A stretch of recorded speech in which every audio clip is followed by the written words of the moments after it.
إن الدين عند الله الإسلام. الحمد لله رب العالمين والعاقبة للمتقين ولا عدوان إلا على الظالمين وأصلي وأسلم على نبينا محمد وعلى آله وصحبه أجمعين. أما بعد. Nous voici à la dernière leçon de l'étude des règles relatives au jeûne du mois de Ramadan. Dans cette leçon, nous allons aborder le point de l'aumône de la rupture du jeûne. Sachez que le messager d'Allah alayhi salatu wassalam, a prescrit ce qu'on appelle zakatul fitr, l'aumône de la rupture du jeûne. Comme ce fut rapporté par Abdullah ibn Omar, où celui-ci nous dit que le messager d'Allah alayhi salatu wassalam, a prescrit zakatul fitr, l'aumône de la rupture du jeûne. Pour l'homme comme pour la femme, comme pour l'enfant, comme pour l'homme libre et comme pour l'esclave. La quantité de 1 sa' de dattes ou d'orge, rapporté par les deux grands imams, Al-Bukhari ou Muslim. Dans ce hadith, on apprend donc que le messager d'Allah alayhi salatu wassalam, a prescrit, a légiféré, a ordonné aux musulmans de s'acquitter de cette aumône.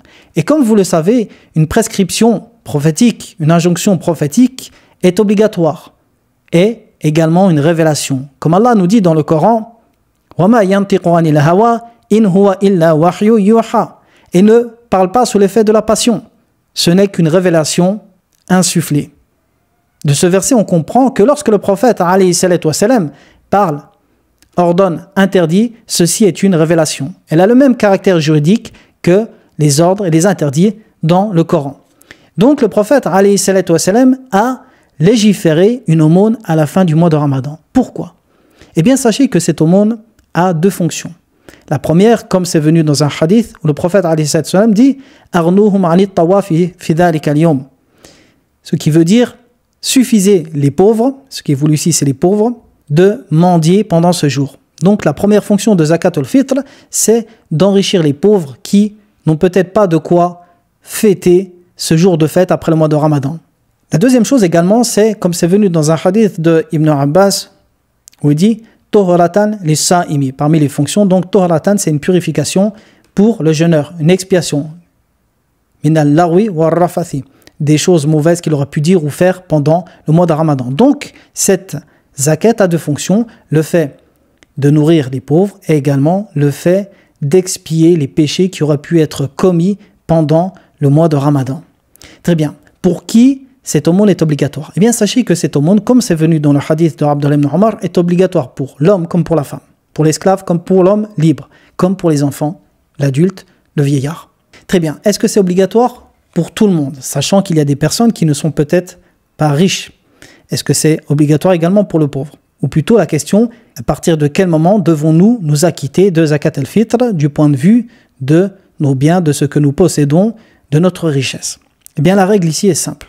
Zakatul fitr est obligatoire pour toute personne qui la possède, c'est-à-dire qui possède la quantité de zakat al-fitr au-delà de ses besoins alimentaires pour un jour et une nuit et les besoins de sa famille. C'est-à-dire que vous possédez, admettons, de quoi manger, vous et votre famille, aujourd'hui et cette nuit. Vous regardez ce dont vous avez besoin. Et s'il reste après cela l'équivalent de zakat al-fitr pour chacun des membres de votre famille, eh bien, vous la donnez. Par contre, s'il reste l'équivalent pour une seule personne, par exemple, pour une seule zakat, pour vous, par exemple, le tuteur de la famille, le père, par exemple, eh bien, le père seulement s'en acquittera. Et le reste de la famille seront exemptés. D'accord? Donc ici, quelle est la règle pour savoir si c'est obligatoire ou non? Vous regardez si vous possédez zakat al-fitr après avoir exclu de vos denrées alimentaires en votre possession l'équivalent d'un jour et d'une nuit pour vous et votre famille. Très bien. Quelle est la quantité de zakat al-fitr? Dans ce hadith, le hadith de Abdullah ibn Omar, il nous dit sa'un min tamrin ou sa'un min burrin. Donc un sa', comme nous l'avons mentionné dans la leçon précédente, c'est une mesure qui était présente à l'époque du prophète alayhi salatu wassalam. Elle équivaut à 2,4 kg de riz ou 2,2 kg de pâtes. Donc lorsque le jour de l'Eid arrive, lorsque la 30e nuit du mois de Ramadan arrive, on regarde la lune. Si la lune est observée, donc à partir de ce moment-là, le premier jour de Shawwal commence. Et nous sommes dans la nuit de El-Eid. À partir de ce moment-là, vous pouvez commencer à donner votre zakat. Admettons, si vous êtes un père de famille, que vous avez 3 enfants et une épouse. Eh bien, vous devrez vous acquitter donc de 1 sar pour chaque personne, y compris votre propre personne. Donc ici, ça fait 1 sar pour vous, 3 pour vos enfants et 1 pour votre épouse. Ce qui fait en tout 5 sars. 5 sars multipliés, par exemple, si vous voulez le donner en riz, vous multipliez par 2,400. D'accord? Et là, vous acquittez ça et vous donnez ça aux pauvres exclusivement, aux pauvres musulmans. Très bien. Quel est le meilleur moment pour donner zakat al-fitr? Le meilleur moment, c'est avant la prière de El-Rid. La prière de El-Rid qui se passe à peu près 1h15, 1h30 après la prière du Fajr le lendemain matin. Même s'il est permis, comme les savants hanbalites le disent, il est permis de la donner 1 ou 2 jours avant El-Rid si vous avez peur de ne pas trouver des pauvres le jour de El-Rid. Donc voilà, on résume brièvement les règles de zakat al-fitr. Donc c'est une aumône de la quantité d'un sar qui peut être donnée dans la nourriture consommée habituellement dans le pays, mais également qui peut être donnée en dattes, en blé, en orge, mais il est préférable de le donner dans ce qui est le plus profitable pour les pauvres. Donc vous acquittez de 1 sar par personne sous votre responsabilité, également 1 pour votre propre personne.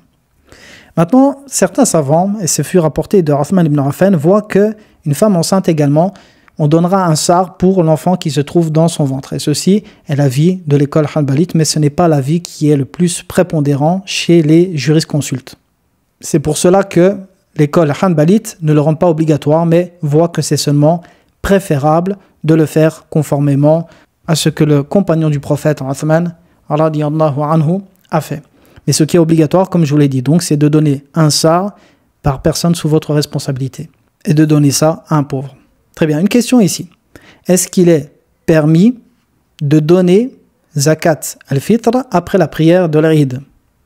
Eh bien, sachez que la majorité des jurisconsultes des 4 écoles voient que la zakat est valide, mais ceci est détestable. Mais certains savants voient que cette zakat n'est pas valide. Donc, prenez soin de donner cette aumône avant la prière.